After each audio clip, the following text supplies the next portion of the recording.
sometimes, still happens, sometimes a man will lose his head over a woman. True? All the time it's dangerous. Yeah. Wow. The internet, all the technology of today, all of the temptations of the world, back then, not the same. Back when King Herod ruled the north, the area called Galilee, you did not have computers with porn. You had to have a pretty girl who was really there. And Herod had already stolen his brother's pretty wife. His brother's name was Philip. And the man, he knew a pretty lady. And Herodias, his wife, knew which brother was the better hatch. She did not stay with Philip, but she moved to the king's larger palace in Galilee. She moved and was living with Herod. Well, Herodias had a daughter, a very, very cute young daughter. And when the king had a birthday, the reading said the girl came in to dance for the crowds of people. It doesn't explain how much clothes she had on. But it seems that the guys were all very, very excited. Woo! And lost their heads. Maybe they do not let the big head do the thinking. They were thinking with other parts of their body. But the king told the woman, "You want half of my kingdom?" Herod already knew that he could not legally marry his brother's wife. But this young woman, he could give her half of his kingdom if she would marry him.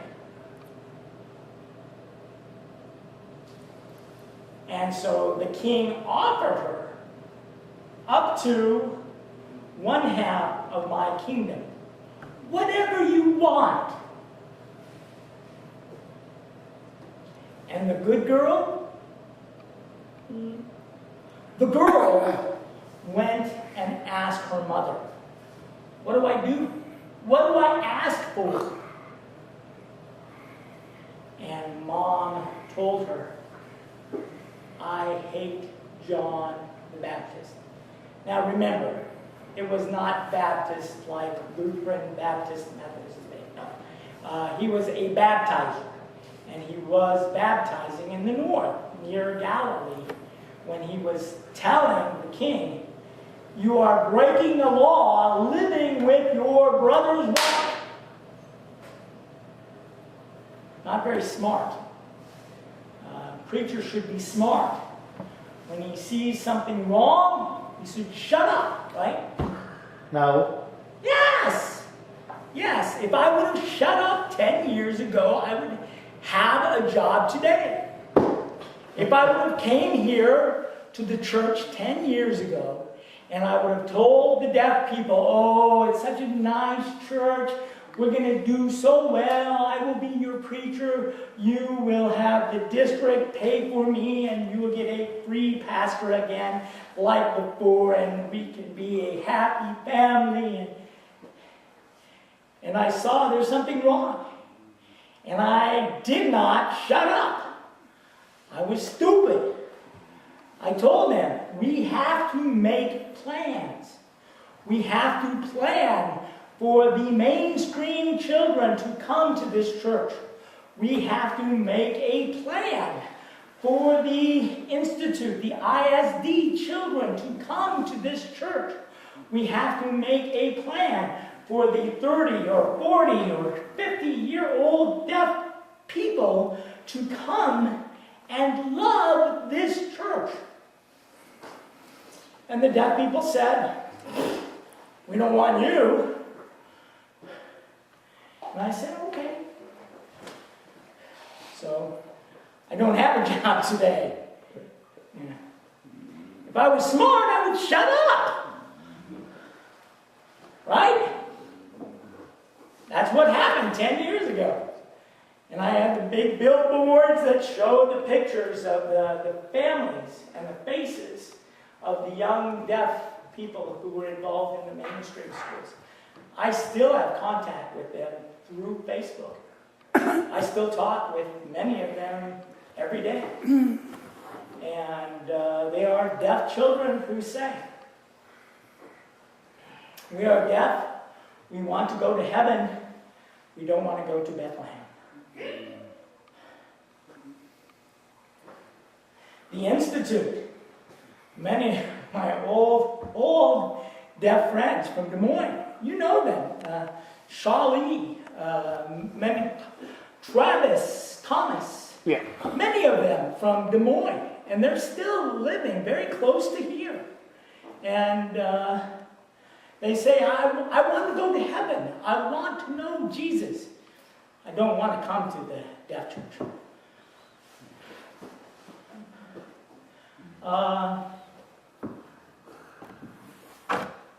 If I was smart, I would shut up.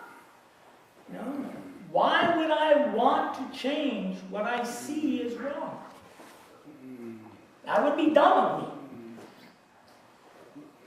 That would be wrong of me. Wrong? Would it be right of me to want to change that? Change the one, yes. Change what? Change the one, yes. We want to change the one. Okay. But the truth is, John was getting ready. The people, get ready for Jesus. Jesus is coming to save you.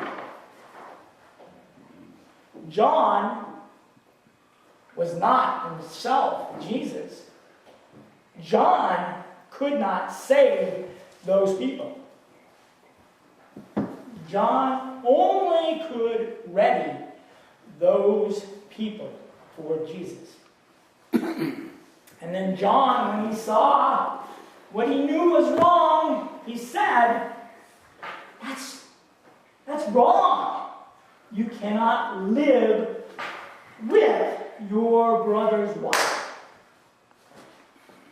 And so they tied him up and they threw him in jail. And what did he do? Preachers can stop preaching. They can't. Even in jail, he was preaching and telling them what was right and what was wrong. Herod would listen. He was confused. He was upset. But he enjoyed listening to the sermons. Funny. He would hear again and again and again. He would hear John say, you are doing what is wrong. You need to know what is wrong, what is right. What is wrong? everything go smoothly for your budget meeting? Was it a good budget meeting? I don't nosy into them. I don't. I back off. I don't decide on money at all, right? Have I ever decided any money? No. Your budget is your money, not mine. Will I stop preaching? I can't. Like John, throw me in prison, throw me in the hospital. Do I stop preaching? No. Still old, bald, blind, fat, no real blood, and I still keep on preaching. Why? Because God makes me to preach. Like Amos. I'm not a prophet, not the son of a prophet. My father was not a preacher. I took care of sheep, maybe beat some pigs. You know, why do I do what I do? I do this because I don't want to see one deaf person go to hell. That's why I do my preaching, because I don't want deaf people to go to hell.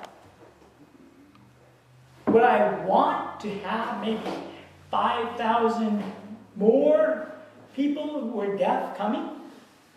I would enjoy it. Because of my own pride? No.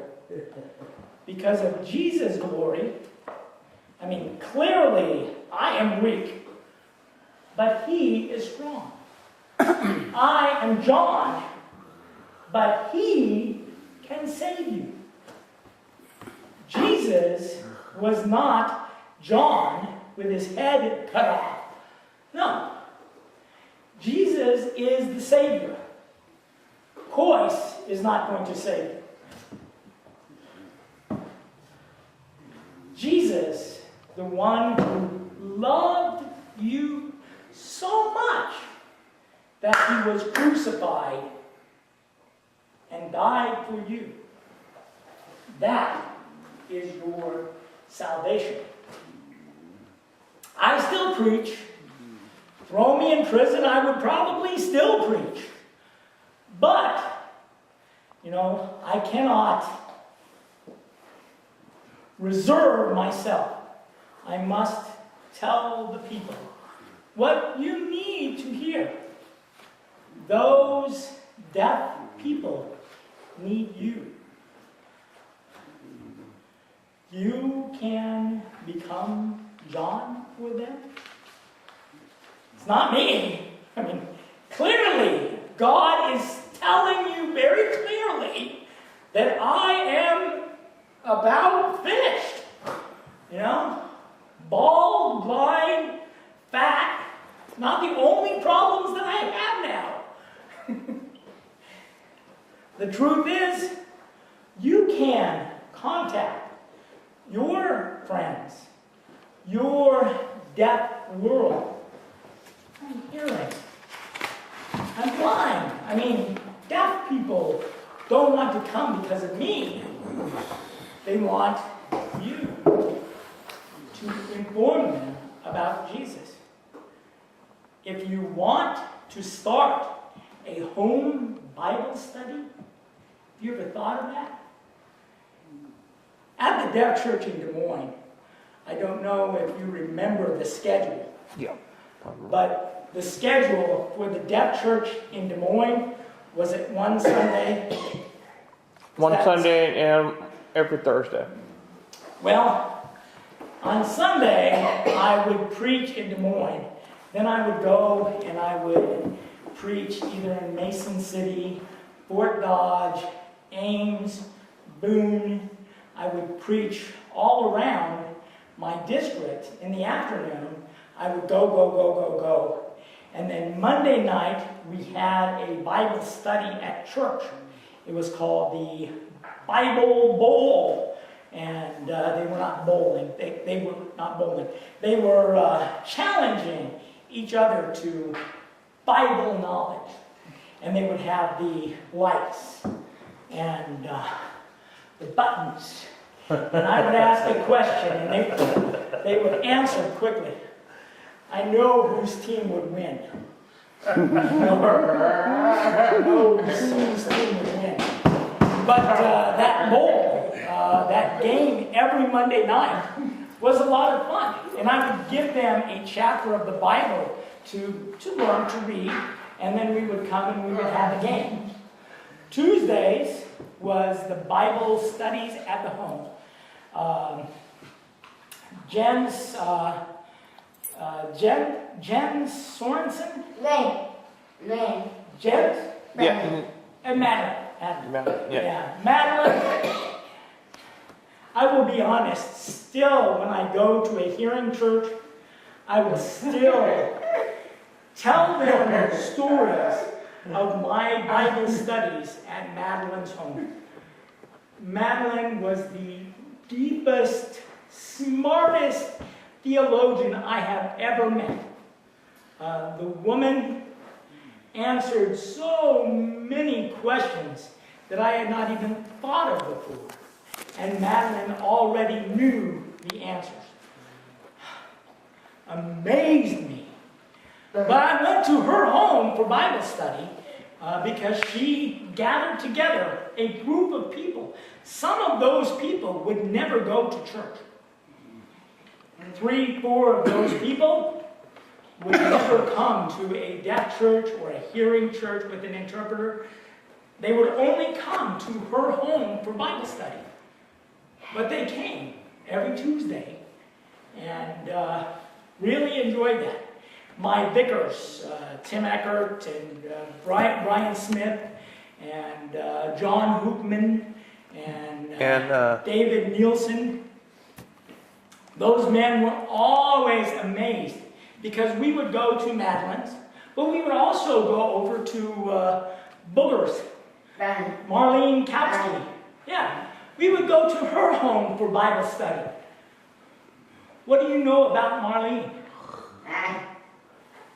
Yeah, she's not Lutheran. Yeah, Catholic. When they moved to Des Moines, Marlene came to my church and asked, please, Father Coyce, please come and bless my home. I went to her home and we had a worship service at her home. I walked through every room and I told the devil, get out! This is Christ's house now. There is no place for any demons here. Out! All of you, out! And we had the worship together to bless her new home. And she always asked me, please, come to my home. And normally, I think it was Thursday nights, I would go to Marlene's home and we would study the Bible. Well, the two of us, we had 20, 25 people there at her home. Oftentimes, it was lying through 2 rooms with deaf people sitting around, and was I the one preaching? Marlene and many of the deaf friends, they were not from the Lutheran church. Many of them from different churches. They would come and they would study together. But those people would know about Jesus. Why would we do that? For the church to grow, right? Because I wanted new members. I wanted more people. I wanted more money. For heaven to grow. Yeah. Always. It was not for the church. It was not for the money. It was not for new members. It was for in heaven. The kingdom would grow. That's the reason. And Jesus was preaching, becoming very famous, because John had made ready the hearts of the people. And you can make ready the hearts of your friends, of your deaf community, of your deaf world. You can make ready. And then when the UN decides that it wants to take away the importance of the individual, tell deaf people, God knows you are not important. There is no God. You are not important. Will deaf people believe that? Maybe, if they don't have an individual, family, community, nation, religion, if they don't have these, then the devil has already defeated the deaf culture. And the deaf world taken ready for hell. That's what I don't want. I want for all of the deaf people to join together, that sign for the Apostles' Creed, the communion of holy people. Your sins are forgiven. Their sins are forgiven. And we are joined together to serve and to work together to show, not my glory, to show His glory forever.